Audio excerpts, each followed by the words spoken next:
नमस्ते दोस्तों, हम एक नाच गीत मज़ेदार नाच गीत लेकर आए हैं दोस्तों। अगर पसंद आए तो लाइक सब्सक्राइब और कमेंट बॉक्स में ज़रूर बताइएगा दोस्तों कि मेरी नाच गीत कैसी लगी। तुहार बहनी हमार ननदी, तुहार बहनी हमार ननदी, जिला हिले है का, जिला हिले है का हमार ननदी।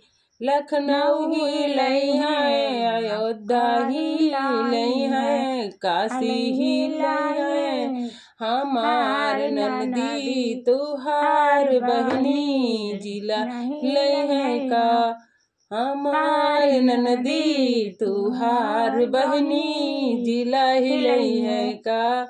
दिल्ली हिले है, कलकत्ता हिले है, दिल्ली हिले है, कलकत्ता हिले है, बम्बई हिले है का हमार ननदी। तुहार बहनी हमार ननदी, तुहार बहनी जिला हिले है का।